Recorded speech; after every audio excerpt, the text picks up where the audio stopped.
संबल जामा मस्जिद से जुड़ी एक बड़ी इंपॉर्टेंट जानकारी इस समय निकलकर सामने आ रही है।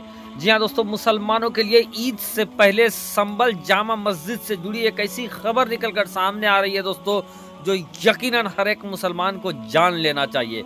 यकीनन आज आसानी के साथ, सादमानी के साथ आप अपने बाल बच्चों के साथ घर में हैं, लेकिन अल्लाह का घर संबल जामा मस्जिद से जुड़े कुछ ऐसे वाकया पिछले दिनों हुए दोस्तों, जिसके बाद से वहां के मुसलमानों के नींद चैन उड़े हुए हैं, खत्म हुए हैं।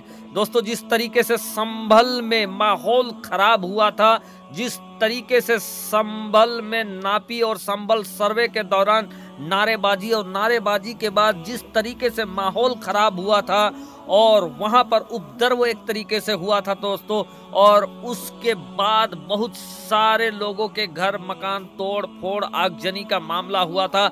बहुत सारे मुसलमानों के ऊपर मुकदमा केस दायर कर दिया गया था। और अब दोस्तों, जबकि ईद में कुछ दिनों बाकी है, एक ऐसी जानकारी इस समय निकलकर सामने आ रही है दोस्तों, जो लोगों को सोचने पर मजबूर कर दे रहा है कि संभल में हुए फसाद के 4 महीने बाद भी आज उससे उगने वाला, उससे निकलने वाला आग आज भी मौजूद है और उसके जड़ में कई मुसलमान आ रहे हैं। दोस्तों, आपको बता दें कि ये संभल का जामा मस्जिद, जिस जामा मस्जिद को अब दोस्तों विवादित ढांचा तक कह दिया जा रहा है, वो जामा मस्जिद जहां पर सैकड़ों सालों से मुसलमान अल्लाहू अकबर की सदाएं लगाते रहे हैं, नमाज अदा करते रहे हैं, लेकिन अब इसी जामा मस्जिद को लेकर बड़ा विवाद चल रहा है दोस्तों। और ये विवाद कोर्ट में भी मौजूद है।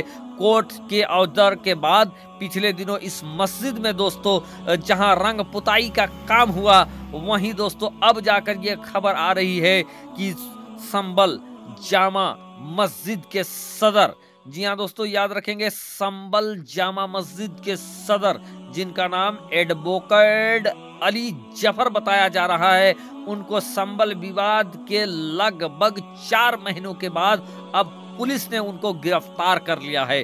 जी हाँ दोस्तों, सदर साहब गिरफ्तार हो गए हैं।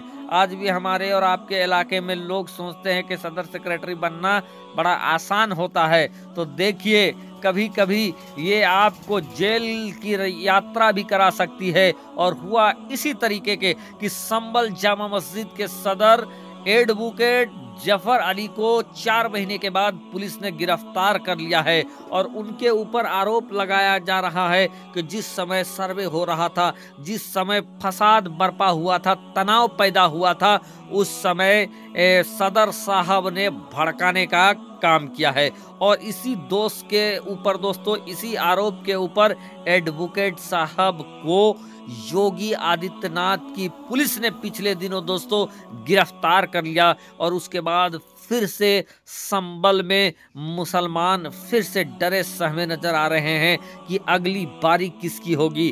कहीं भी कभी भी पिटता लुटता मुसलमान की यही दास्तान निकलकर सामने आ रही है दोस्तों, कि मुसलमानों का नुकसान, मुसलमानों की पिटाई लुटाई कुटाई होने के बाद लास्ट में ये होता है कि जेल भी यही मुसलमान जाते हैं। क्योंकि दोस्तों कुछ लोग हैं जो मुसलमानों को भड़काने का काम करते हैं, मुसलमानों को भड़काते हैं और आसानी से मुसलमान भड़क जाते हैं। और ऐसे समय में भड़क जाते हैं जब कैमरा चालू होता है, जब लाइव कैमरा होता है, उस समय मुसलमान अपना गुस्सा जाहिर करते हैं और कैमरे में गुनहगार की तरह आ जाते हैं और उसके बाद चुन कर मुसलमानों के ऊपर कार्रवाई होती है। और उसी तरीके का मामला पिछले कई वाकया में हुआ है दोस्तों, और संबल जामा मस्जिद में भी इसी तरीके का वाकया हो रहा है। सीसीटीवी कैमरा वीडियो फुटेज के माध्यम से कई मुसलमानों के और कई लोगों का पहचान किया जा रहा है। जो प्रशासन के कैमरा या सीसीटीवी में आया है, उन सब पर कार्रवाई हो रहा है। और 4 महीना संबल फसाद के 4 महीना हो जाने के बाद भी दोस्तों अभी भी गिरफ्तारी का दौर चल रहा है। और अब जाकर संबल जामा मस्जिद के सदर साहब की गिरफ्तारी हुई है। ऐसे में दोस्तों जब 5-6 दिन ईद के लिए बचे हुए हैं, संभल जामा मस्जिद के सदर के घर में दोस्तों मातम पसर गया है, चूंकि सदर साहब को गिरफ्तार कर लिया गया है। यूपी पुलिस ने, योगी आदित्यनाथ की पुलिस ने उनको गिरफ्तार कर लिया है दोस्तों। तो आपको क्या लगता है, क्या संभल जामा मस्जिद के सदर की गिरफ्तारी होनी चाहिए? क्या संभल जामा मस्जिद के सदर की संभल में हुए तनाव में कोई रोल है? आपको क्या लगता है? आप अपनी राय कमेंट के जरिए जरूर दे दोस्तों।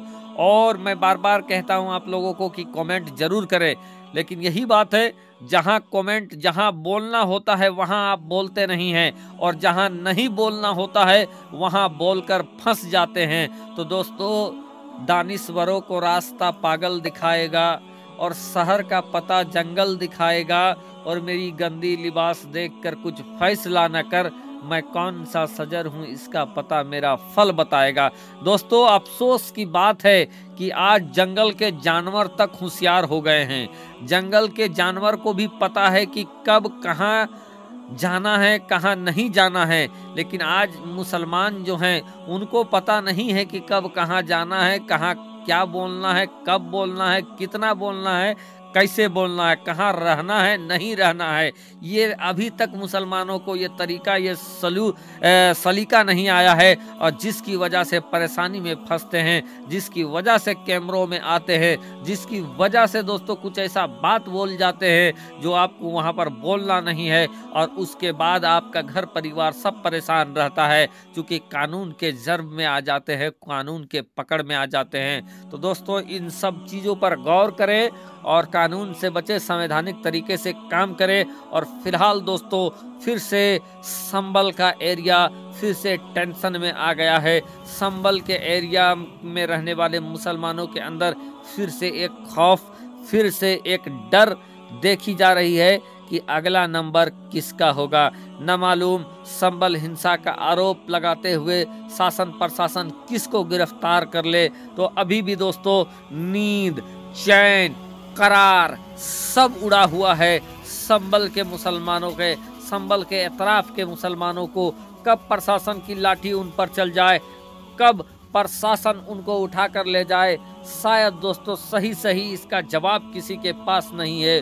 क्योंकि कितने लोग जो कि बगैर नाम के मुकदमा हुआ है, कई लोग नामजद एफआईआर में हैं, तो कई लोग अज्ञात के तौर पर शासन प्रशासन के लिस्ट में हैं। तो दोस्तों, अज्ञात का मतलब तो आप जानते ही हैं, कभी भी किसी को भी पकड़ा जा सकता है। बाद में जो कुछ हो दोस्तों, सबूत के अभाव में छोड़ा जाए वो अलग बात है, लेकिन पकड़ा तो जा सकता है, और इसी की बेकरारी अब भी जारी है।